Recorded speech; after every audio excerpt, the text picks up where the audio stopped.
Kamusta po kayo? Bago po ang lahat, first things first.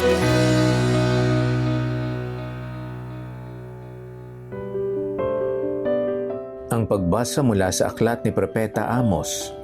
Ito ang sinasabi ng Panginoon. Sa araw na yaoy, ibabangon kong muli ang sambahayan ni David at aayusing tulad ng isang bahay na nawasak. Itatayo kong muli iyon kagaya noong araw. Sa gayon, sasakupin ng Israel ang nalalabi sa lupain ng Edom at lahat ng bansang dati akin.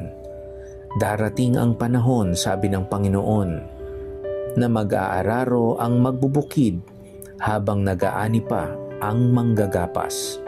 At gagawa pa rin ng alak ang mga mag-aalak kahit nagsisimula pa lamang na maghasik ng binhi ang manghahasik. Dadaloy sa bundok ang matamis na alak at aagos ng sagana sa mga burol. Ibabalik ko sa kanilang lupain ang aking bayan. Itatayo nilang muli ang kanilang mga lungsod na nawasak at doon sila maninirahan. Tatamnan nilang muli ang mga ubasan at iinom ng alak. Magtatanim sila uli sa mga halamanan at kakain ng mga bunga niyon. Ibabalik ko sila sa lupaing ibinigay ko sa kanila at hindi na sila maaalis pang muli roon. Ang Panginoon na inyong Diyos ang nagsalita. Ang salita ng Diyos. Salamat sa Diyos. Ngayong buong linggo, napakinggan natin ang aklat ni Propeta Amos. Nakita natin na negative siya sa mga pahayag niya sa mga tao. Puno ng pagbabanta ng parusa ang aklat na ito. Pero ang mga propeta ay hindi lang nagbabanta, sila ay nagbibigay din ng pag-asa.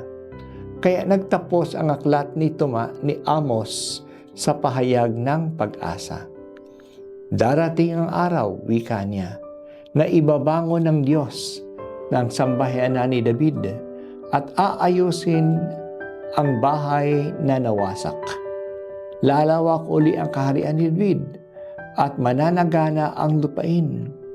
Ang sambahayan ni David ay kumakatawan sa mga namumuno na maaaring noon ay bulok at hindi na maaasahan, pero papanibaguhin uli sila at mananagana ang buong bansa. Ang ganda ng kanyang larawan ng kasaganaan. Ganon kataba ang lupa at ganon kasagana ang ani na hindi pa tapos ang pag-aani, hahasik na uli sila ng binhi.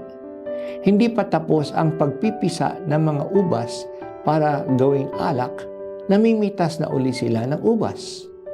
Aagos ang masaganang alak sa mga burol.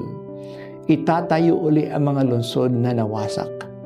Magkakaroon uli ng mga gardens ang mga tao at sila mismo ang kakain sa mga tinanim nila. Babalik uli ang mga tao sa lupain kung saan sila pinaalis at hindi na uli sila aalis doon. Maganda ang larawan ng kaligtasan at kasaganaan sa pagtatapos ng aklat ni Amos. Hindi lang nagpaparusa ang Diyos. Siya rin ay nagbibigay ng kasaganaan. Ang huling salita sa kasaysayan ng bayan ng Israel ay hindi parusa at pagkatalo, kundi ang pagpapala ng Diyos. Ang pagpapala ng Diyos ay hindi dahil sa bumait ang mga tao. Ang pagpapala ng Diyos ay isang regalo niya. Sabi nga ni San Pablo na namatay si Jesus sa krus, hindi dahil sa mabait tayo. Kaaway pa tayo niya. Masama pa tayo. Namatay na siya para sa atin. Dahil sa kanyang pagkamatay, kaya tayo bumait. Ganun kadakila ang Diyos. Ganun ang pagmamahal niya sa atin.